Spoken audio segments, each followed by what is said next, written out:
College professors and students have long recognized that some intellectually average students are able to make good grades, whereas some intellectually superior students make only average grades, and some bright students actually flunk out of school. What factors account for this situation? Motivation is one likely suspect. Personal health, death in the immediate family, and too many jobs are other possibilities. Some years ago, a brilliant young college student was struggling through his third school. Although he performed reasonably well in courses that aroused his interest, his work was so poor in other classes that he was placed on academic probation. Later, this young man took an IQ test on which he scored 195, a score so high that it can be achieved by only about one person in several million. Therefore, lack of intellectual ability was not the reason for this young man's lackluster college performance. Like some other young men, this student was deeply in love, a condition that made it difficult to concentrate on school work. Being hopelessly shy, the young man could not muster the courage to approach his beloved in any romantic fashion. Interestingly, the young woman who was the object of his affections was also his first cousin. This situation allowed him to visit his cousin on the pretext of calling on his aunt. He loved his cousin in a distant, bashful sort of way, having never touched her nor expressed his feelings. Then, suddenly a fortuitous event changed his life. While visiting his aunt, his cousin's older sister shoved the young man toward his cousin, virtually ordering him to kiss her. He did, and to his surprise his cousin did not fight back. She kissed him, and from that time on his life became meaningful. The bashful young man in this story was Abraham Maslow, and his cousin was Bertha Goodman. After the fortuitous first kiss, Abe and Bertha were quickly married, and this marriage changed him from a mediocre college student to a brilliant scholar who eventually shaped the course of humanistic psychology in the United States. This story should not be seen as a recommendation for marrying one's first cousin, but it does illustrate how brilliant people sometimes need only a small shove to reach their potential. Overview of Holistic Dynamic Theory. The personality theory of Abraham Maslow has variously been called humanistic theory, transpersonal theory, the third force in psychology, the fourth force in personality, needs theory, and self-actualization theory. However, Maslow referred to it as a holistic dynamic theory because it assumes that the whole person is constantly being motivated by one need or another and that people have the potential to grow towards psychological health, that is, self-actualization. To attain self-actualization, people must satisfy lower-level needs such as hunger, safety, love, and esteem. Only after they are relatively satisfied in each of these needs can they reach self-actualization. The theories of Maslow, Gordon Allport, Carl Rogers, Rollo May, and others are sometimes thought of as the third force in psychology. The first force was psychoanalysis and its modifications, the second was behaviorism and its various forms. Like these other theorists, Maslow accepted some of the tenets of psychoanalysis and behaviorism. As a graduate student, he had studied Freud's interpretation of dreams and became keenly interested in psychoanalysis. In addition, his graduate-level research with primates was greatly influenced by the work of John B. Watson. In his mature theory, however, Maslow criticized both psychoanalysis and behaviorism for their limited views of humanity and their inadequate understanding of the psychologically healthy person. Maslow believed that humans have a higher nature than either psychoanalysis or behaviorism would suggest, and he spent the latter years of his life trying to discover the nature of psychologically healthy individuals. Biography of Abraham H. Maslow. Abraham Harold, Abe, Maslow had perhaps the most lonely and miserable childhood of any person discussed in this book. Born in Manhattan, New York, on April 1, 1908, Maslow spent his unhappy childhood in Brooklyn. Maslow was the oldest of 7 children born to Samuel Maslow and Rose Skiliski Maslow. As a child, Maslow's life was filled with intense feelings of shyness, inferiority, and depression. Maslow was not especially close to either parent, but he tolerated his often absent father, a Russian Jewish immigrant who made a living preparing barrels. Toward his mother, however, Maslow felt hatred and deep-seated animosity, not only during his childhood, but until the day she died just a couple of years before Maslow's own death. Despite several years of psychoanalysis, he never overcame the intense hatred of his mother and refused to attend her funeral, despite pleas from his siblings who did not share his hateful feelings for their mother. A year before his own death, Maslow entered this reflection in his diary: "What I had reacted against and totally hated and rejected was not only her physical appearance, but also her values and worldview, her stinginess, her total selfishness, her lack of love for anyone else in the world. Even her own husband and children, her assumption that anyone was wrong who disagreed with her, her lack of concern for her grandchildren, her lack of friends, her sloppiness and herdiness, her lack of family feeling for her own parents and siblings. I've always wondered where my utopianism, ethical stress, humanism, stress on luridness, love, friendship, and all the rest came from. I knew certainly of the direct consequences of having no mother love, but the whole thrust of my life philosophy and all my research and theorizing also has its roots in a hatred for and revulsion against everything she stood for." Edward Hoffman reported a story that vividly describes Rose Maslow's cruelty. One day young Maslow found 2 abandoned kittens in the neighborhood. Moved with pity, he brought the kittens home, put them in the basement, and fed them milk from a dish. When his mother saw the kittens, she became furious and, as the young boy watched, she smashed the kittens' heads against the basement walls until they were dead. Maslow's mother was also a very religious woman who often threatened young Maslow with punishment from God. As a young boy, Maslow decided to test his mother's threats by intentionally misbehaving. When no divine retribution befell him, he reasoned that his mother's warnings were not scientifically sound. From such experiences, Maslow learned to hate and mistrust religion and to become a committed atheist. Despite his atheistic views, he felt the sting of anti-Semitism not only in childhood but also during his adult years. Possibly as a defense against the anti-Semitic attitudes of his classmates, he turned to books and scholarly pursuits. He loved to read, but to reach the safety of the public library, he had to avoid the anti-Semitic gangs that roamed his Brooklyn neighborhood and that needed no excuse to terrorize young Maslow and other Jewish boys. Being intellectually gifted, Abe found some solace during his years at Boys High School in Brooklyn, where his grades were only slightly better than average.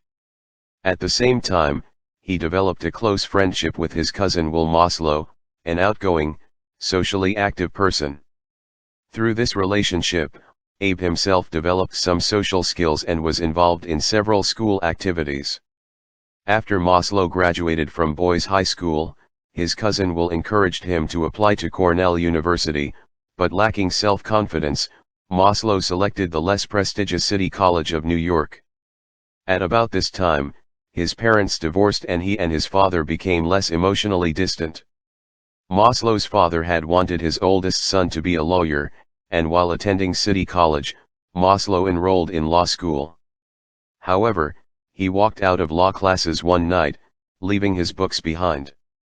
Significantly, he felt that law dealt too much with evil people and was not sufficiently concerned with the good. His father, although initially disappointed, eventually accepted Maslow's decision to quit law school. As a student at City College, Maslow did well in philosophy and other courses that sparked his interest. However, in courses he did not like, he performed so poorly that he was placed on academic probation. After 3 semesters, he transferred to Cornell University in upstate New York, partly to be closer to his cousin Will, who attended that school, but also to distance himself from his first cousin Bertha Goodman, with whom he was falling in love. At Cornell, too, Maslow's scholastic work was only mediocre. His introductory psychology professor was Edward B. Titchener, a renowned pioneer in psychology who taught all his classes in full academic robes. Maslow was not impressed. He regarded Titchener's approach to psychology as cold, bloodless, and having nothing to do with people. After 1 semester at Cornell, Maslow returned to the City College of New York, now to be nearer to Bertha. After the fortuitous event described in the opening vignette, Abe and Bertha were soon married, but not before overcoming his parents' resistance. Maslow's parents objected to the marriage partly because he was only 20 and she 19. However, their strongest fear was that a marriage between first cousins might result in hereditary defects in any possible offspring. This fear was ironic in light of the fact that Maslow's parents themselves were first cousins and had 6 healthy children. One daughter died during infancy, but not because of any genetic defect. One semester before his marriage, Maslow had enrolled at the University of Wisconsin, from which he received a BA degree in philosophy. In addition, he was quite interested in John B. Watson's behaviorism, and this interest prompted him to take enough psychology courses to meet prerequisites for a PhD in psychology.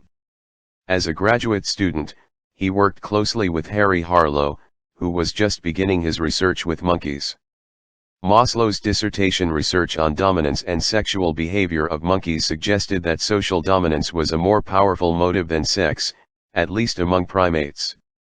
In 1934, Maslow received his doctorate, but he could not find an academic position, partly because of the Great Depression and partly because of an anti-Semitic prejudice still strong on many American campuses in those years. Consequently, he continued to teach at Wisconsin for a short time and even enrolled in medical school there. However, he was repulsed by the cold and dispassionate attitude of surgeons who could cut off diseased body parts with no discernible emotion. To Maslow, medical school, like law school, reflected an unemotional and negative view of people, and he was both disturbed and bored by his experiences in medical school. Whenever Maslow became bored with something, he usually quit it, and medical school was no exception. The following year he returned to New York to become E. L. Thorndike's research assistant at Teachers College, Columbia University. Maslow, a mediocre student during his days at City College and Cornell, scored 195 on Thorndike's intelligence test, prompting Thorndike to give his assistant free rein to do as he wished.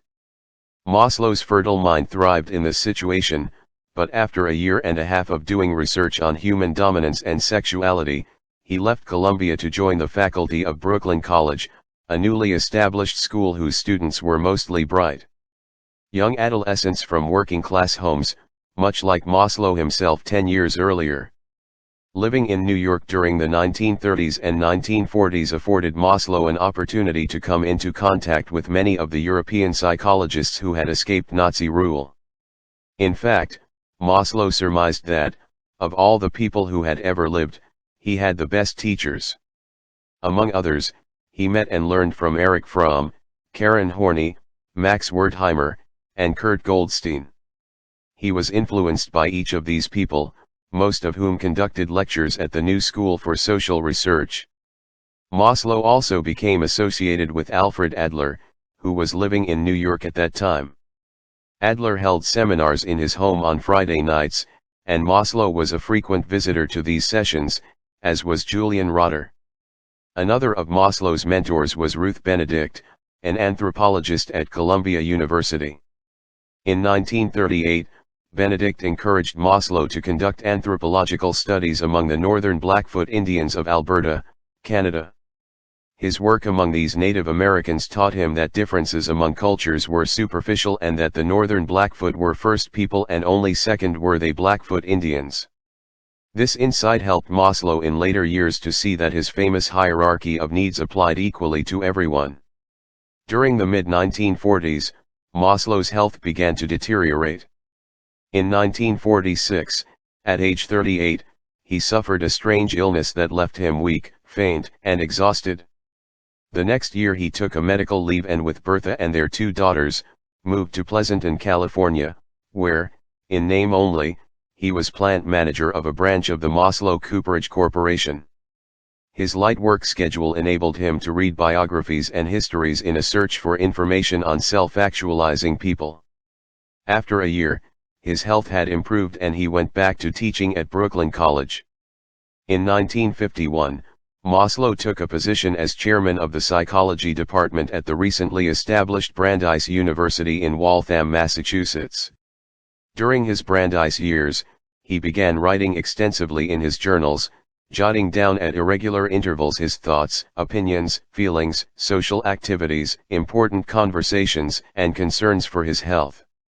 Despite achieving fame during the 1960s, Maslow became increasingly disenchanted with his life at Brandeis. Some students rebelled against his teaching methods, demanding more experiential involvement and less of an intellectual and scientific approach. In addition to work-related problems, Maslow suffered a severe but non-fatal heart attack in December of 1967. He then learned that his strange malady more than 20 years earlier had been an undiagnosed heart attack. Now in poor health and disappointed with the academic atmosphere at Brandeis, Maslow accepted an offer to join the Saga Administrative Corporation in Menlo Park, California. He had no particular job there and was free to think and write as he wished. He enjoyed that freedom, but on June 8, 1970, he suddenly collapsed and died of a massive heart attack. He was 62. Maslow received many honors during his lifetime, including his election to the presidency of the American Psychological Association for the year 1967 to 1968. At the time of his death, he was well known, not only within the profession of psychology, but among educated people generally, particularly in business management, marketing, theology, counseling, education, nursing, and other health-related fields. Maslow's personal life was filled with pain, both physical and psychological. As an adolescent, he was terribly shy, unhappy, isolated, and self-rejecting. In later years, he was often in poor physical health, suffering from a series of ailments, including chronic heart problems. His journals are sprinkled with references to poor health. In his last journal entry, a month before his death, he complained about people expecting him to be a courageous leader and spokesperson. He wrote, "I am not temperamentally courageous. My courage is really an overcoming of all sorts of inhibitions, politeness, gentleness, timidities, and it always cost me a lot in fatigue, tension, apprehension, bad sleep,